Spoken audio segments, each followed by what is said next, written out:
You come home, the house is quiet. Your dog trots over, tail loose, maybe a little too happy to see you. Everything looks normal, and you believe it. You believe it the way you believe your bank balance after paying bills. The number says fine, so it must be fine. But your neighbor knows something you don't. Your neighbor knows the exact minute the barking starts after your car pulls away. They know which days are worse. They've been listening through the wall to a version of your dog's life. You have literally never witnessed it because you are never there when it happens.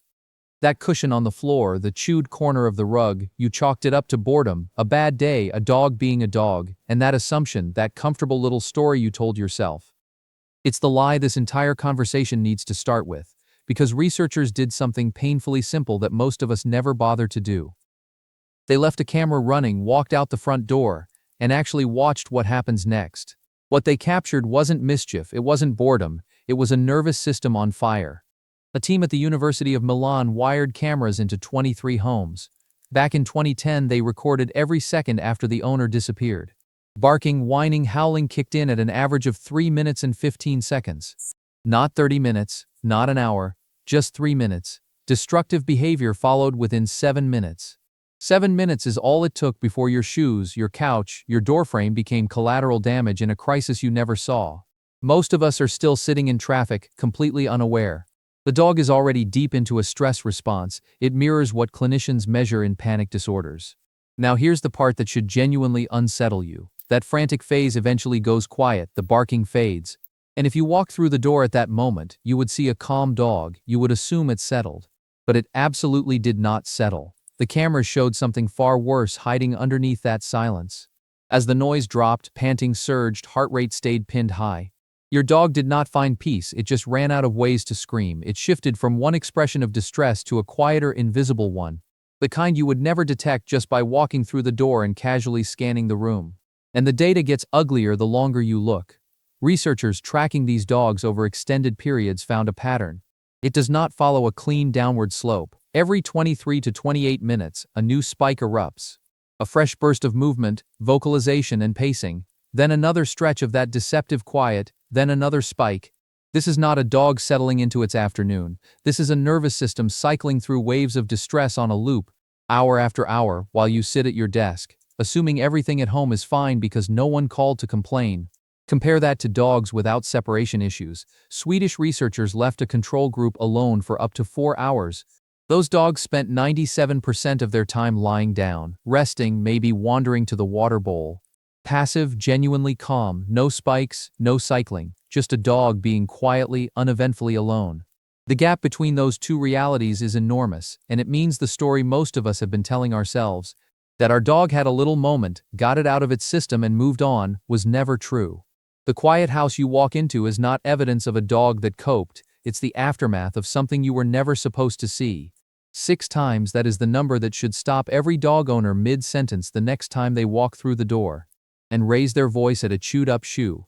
The Royal Veterinary College tracked 145 dogs from the moment they were adopted through their first 6 months of life. In a longitudinal study called Generation Pup, they wanted to isolate what actually predicts separation problems.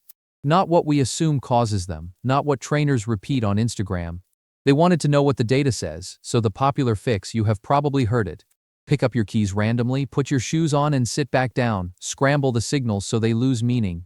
Researchers in Barcelona reviewed the evidence on this in 2014, and they found something incredibly uncomfortable. For certain dogs, making departures unpredictable did not reduce the fear, it deepened it because the real terror was never the keys. Here's what the research actually shows about who bears the cost in this arrangement. When you walk through the door and raise your voice at the chewed-up chair leg, your dog does not trace that anger back 4 hours. To the exact moment its teeth met wood. That kind of timeline doesn't exist in a canine brain. What does exist, immediately and vividly, is the connection between your tone and your arrival. You just walked in, your energy shifted. The dog files that under one specific category. The door opening means something bad is about to happen. And once that association locks in, it poisons both ends of the day. Now here's the advice most owners hear when this starts showing up. Get a second dog, it sounds logical. Company solves loneliness.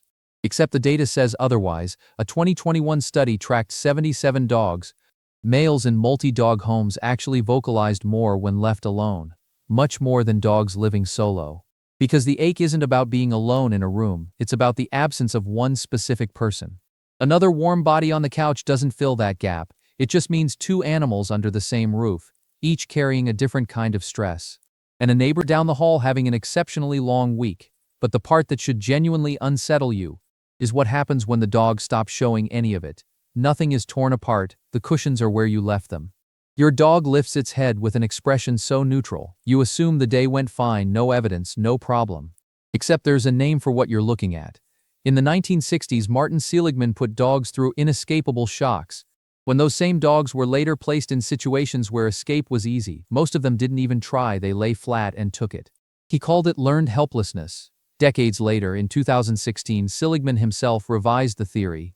He'd had it backwards. Passivity isn't a learned behavior. Passivity is the brain's factory setting under prolonged, uncontrollable stress. What actually has to be built, piece by piece, experience by experience, is the belief that what you do can change what happens to you. So the quiet dog on the sofa isn't calm. It has simply stopped believing that barking, scratching, pacing, or crying will bring anyone back or make anything different. Its agency has been spent. And the owner walks in, sees a clean house, and calls it a good day.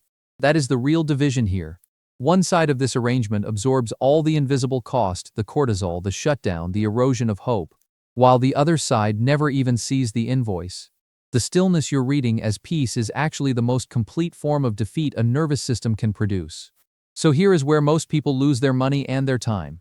They buy the diffuser, they buy the calming wrap, they leave the TV on some nature channel, and convince themselves the dog looks a little more relaxed. The pheromone industry alone pulls in hundreds of millions of dollars a year, selling you the idea that a plug-in device can undo what a nervous system has been rehearsing for months. And the clinical data says otherwise. Dog-appeasing pheromone diffusers, the ones sold under the Adaptil brand, showed no significant improvement in barking, scratching, whining, or heart rate when tested against a placebo under controlled conditions. What does work consistently across every rigorous study is something so boring you will want to skip it: graduated exposure. Not leaving for 5 minutes and hoping for the best, starting with seconds. You walk to the door, you come back, you touch the handle, you open it an inch. It feels absurd standing at your own front door for 30 seconds, and walking back inside does not feel like you are accomplishing anything. Your brain wants a bigger gesture, a smarter hack, a supplement that fixes this while you sleep. But that impulse is exactly the old habit talking. The old habit says the solution should match the size of the problem. The evidence says the opposite. The solution has to be smaller than the problem. Small enough that the dog's alarm system never fires. Because every time it fires and you are not there, you are not just failing to help, you are reinforcing the exact neural pathway you are trying to dismantle. And remember what that 2019 Linkping study found: your cortisol predicts theirs, not the other way around. A dog already living under a chronically elevated stress baseline does not start your departure from zero, they start it from a deficit. The 8 hours stack on top of everything that has already accumulated. So the smallest thing you can do tonight, before any training protocol, before any vet visit, is this. Pay attention to your own state in the last 10 minutes before you leave. The rushing, the keys jangling, the tension in your jaw you did not notice, your dog noticed, they noticed 20 minutes ago. If you change nothing else, slow down that exit. Make it boring, make it absolutely nothing. Because right now your departure is an event, and every event is a rehearsal.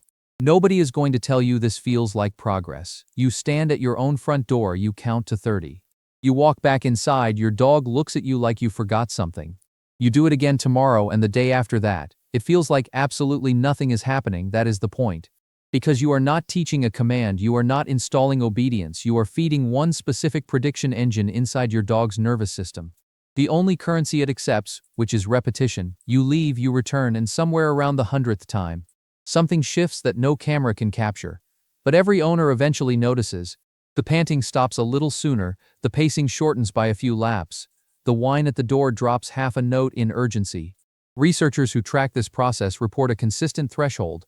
Once a dog can sit through roughly 40 minutes of your absence without spiraling, the jump to 4 hours, even 8, tends to collapse faster than anyone predicts. That 40-minute mark is not magic, it's simply the amount of evidence a canine nervous system needs before it quietly updates its own forecast, before it decides, not in its brain but somewhere deeper, that the door opening and the door closing might actually be the same event played in different order. And for the dogs whose distress runs deeper, A clinical trial across 229 animals found something. Fluoxetine paired with this kind of gradual work produced a 73% improvement rate. Behavior modification alone hit 51%. The medication did not sedate them, it did not dull them. What it did was make their neurochemistry capable of forming a new belief.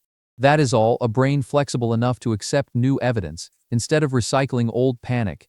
So here is the honest accounting. I'm not going to promise you a fixed dog by Friday. I'm not going to sell you a 30-day transformation. What 30 years of cameras running in empty living rooms have actually shown us is this. Some dogs wait quietly, some dogs cycle through 20-minute waves of distress for every single hour you are gone. Some dogs go still in a way that looks perfectly fine on the surface and is absolutely anything but, and almost none of them connect what they are feeling to something you did wrong. They are not punishing you, they are responding to the absence of a specific nervous system, yours. The one their own biology has spent months calibrating against, syncing cortisol rhythms, matching breath rates, until your stress and theirs literally move in the same direction on a graph. The dogs that suffer most are not the ones who were trained badly, they are the ones who bonded deeply and simply have not yet learned. In their body, not their mind, that your departure is not a subtraction, it is a pause. And you can teach them that, not with a diffuser, you are allowed to go slow. You are allowed to stop and hold at whatever duration your dog can handle today. You are allowed to call in medication if the gap between where they are and where they need to be is too wide for repetition alone to cross. None of that is failure, that is the actual math of how a nervous system rewrites itself.